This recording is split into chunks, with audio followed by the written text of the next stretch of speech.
would be easy to say that a successful red point is built on a load of failure. But I'm of too positive a disposition to quite agree with that, whilst I get the sentiment.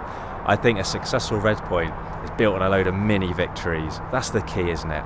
To really enjoy red pointing, and it can be pretty demoralising at times, I think you've got to take all the little positives and take those little victories. The route I'm trying today, just above Alison there, up through this kind of easy-ish bit, gets a bit harder, and then eases off going through the overhang. Nanabohzo, 8A. Session 4 on it. I thought it would have gone down quicker actually. I thought 2 sessions would do this one. I underestimated it. The problem with this route, for me, is the crux is kind of only 5 moves. The rest of it is probably like 7A-ish climbing. So it's quite a condensed lot of hard climbing, and I'm probably better at stringing hard but slightly easier moves than that together. Those kind of boulder problem routes don't always suit me. But I'm really enjoying it. Quality climbing here. Llandillas, this is just the main bit. You can see that the camera's not wide enough to get it all in, but there's a big cave just around the corner there. This is the main bit, and especially the climbing on the end there. There's all sorts of routes from 6C plus, I think the easiest one, Pearl from Shell, and then there's all sorts of things there, but great in the 7s actually. And then this 8A, yeah, it's one that I haven't ticked. I've done most things, so it was on the kind of tick list. Now I've had one go on it this morning. Last time I was here on Monday, there was a slim chance of me doing it, but I hadn't done the crux move. So for me, the little victory I wanted was to make the crux move, and I managed it, and I managed it a couple of times. So in my mind now, I kind of know I can do it, and I managed to do that move, not from the floor, but in a link. So I'm quite happy with it, but I need to do that move from the floor. So that's one little goal for today. The real goal actually isn't ticking it. That'd be great if I did, but I don't think it will happen. The real goal is to make the crux move and then one more move beyond it. And if I do that, I know I can do it, because I know it's just a matter of holding on then. So that's my little set of goals for today. Obviously my ultimate goal is to tick it, but I think it's really important to be sensible with your goal setting and take those little victories, whether you climbed it well, or even other things like even giving it a go. It might be a grade that's intimidating for you, be that 8A, 7A, 6A, whatever. Just getting on things is a victory, isn't it, sometimes? I've climbed like 5 days in a row. Some of it's for work, but it's been fun work doing some coaching, so I've been sort of climbing on 7A type stuff and font 7A stuff as well, so I feel pretty drained. So I don't think it's going to go today. The first go, just a warm-up go. I've warmed up properly on the fingerboard and doing stuff on the floor, but I've just like bolted it. I've done some sections, I've pulled through some sections. I tried the crux move, I fired off the crux move and it hurt my bad fingers actually. Maybe I should have warmed up a little bit more, but firing off that was quite painful. So I kind of came off that, and I've skipped a few more moves and just put the draws into the top.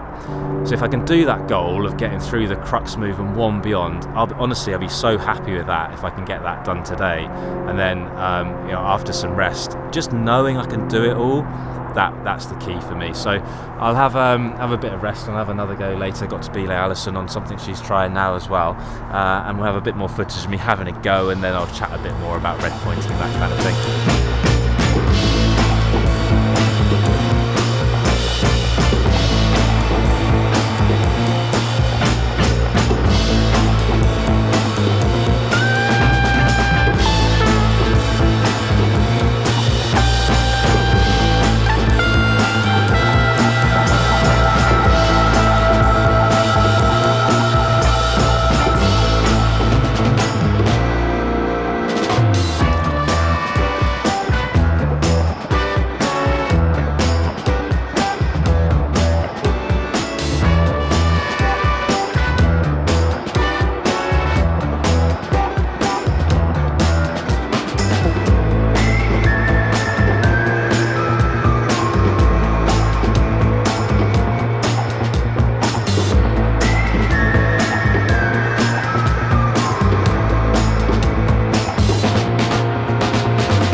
I have to try really hard on those sets of moves. It's pretty intense, it feels a bit slappy.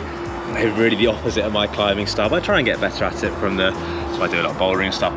So that right hand hold I mentioned you go to, it's that one, just about C. A little bit like sloping, but you get your thumb on this little catch there, that makes it key. So sort of 3 fingers, get a 4th on it. Weirdly you have to get the finger up. So 3 is better for me. The thumb, keep the feet roughly where they are, and then you bang over the left hand. Try and get like 3 fingers there, and again a thumb sort of thing helps if you catch it right, but pretty small again. And it's just a little bit overhanging. You can kind of see where the rope is, not like super steep, but steep enough. Oh, and then you have to swing your feet over and do a slap up to this jug here, proper 2-3 pinchy thing. It's well good. You're not letting go of that if you hit it. My foot always comes off unless I am feeling fresh. When I'm fresh, I can keep my feet on. You need some core strength. Then you bring the right over, clip. The next section, I'll just show you the start of it because the top bit's actually pretty steady away. Apart from this one move, you have to go up to this little undercut here. I prefer it with 3 fingers rather than all. I can get a bit better purchase, and the thumb goes on top as well. This is properly steep, right? This is roof type stuff here. With a bit of a grunt and a grimace, you bang your right hand onto the side paw. It's a good hold actually, and then you just slap up for the top with your feet on some good stuff, and you can see where the clip is there, but you just bang over for that. Really nice spot up here. If the GoPro adjusts itself, so you can see it's pretty sunny over there. It's a shady crag, this one, which can be good. Can be like flipping Baltic as well. There's lots of bees around today, somebody making their homes in the pockets for the winter maybe. So I'm going to go on, I'll go to the top again, just to learn it as much as possible. You want to learn the top on red point routes. You don't want to drop it on the easy bit, that'd just be flipping demoralising, wouldn't it? So I'll do that and have a little chat to the camera once I'm down again.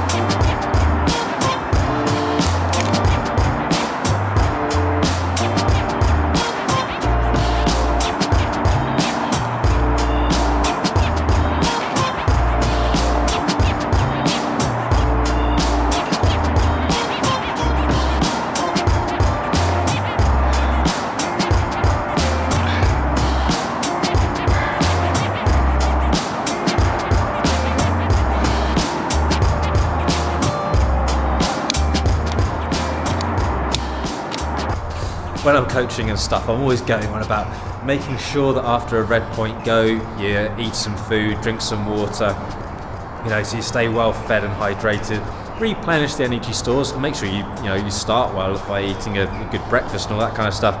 Today though, I'm just flipping knackered.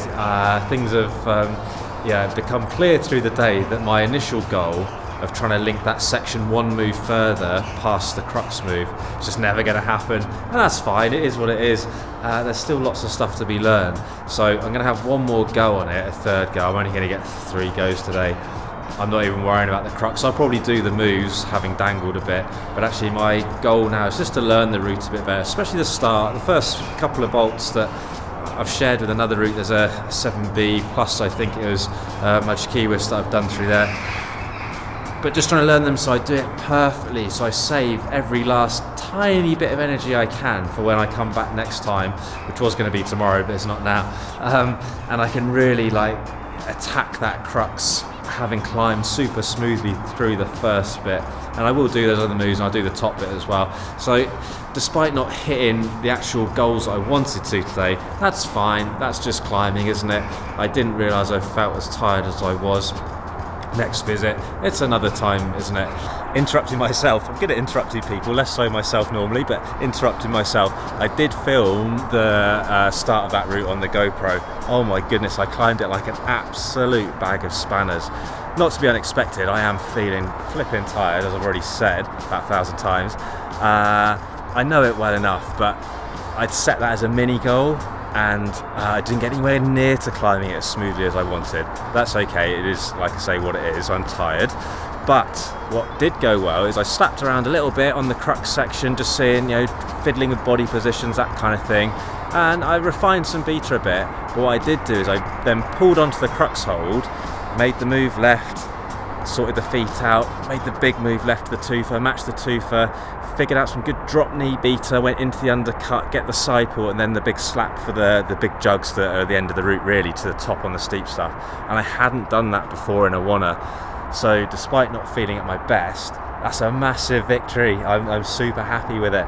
So it just goes to show that even if you think there's not much to take, there's always something. And actually it turned out, with sort of the no pressure go often the way, I learnt a lot from that, so it was super useful. Back to myself.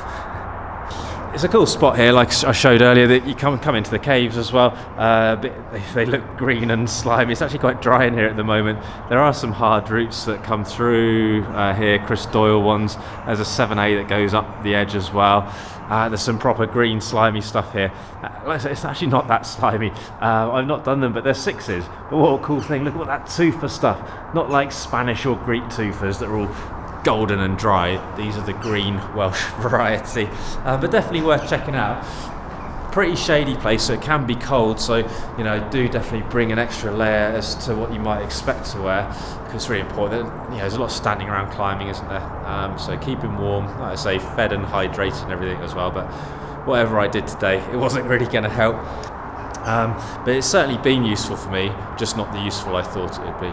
If you've got questions on red pointing and stuff like that, do drop a message in the comments and all that, and I'll answer as best I can for sure. But I hope you enjoyed the video. As always, massive thanks for watching. Click the like button, smash the subscribe button, find us on Insta, Facebook, all the things I say every time. As always, support massively appreciated.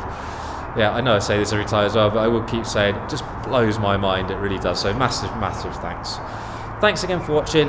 More videos coming up very soon.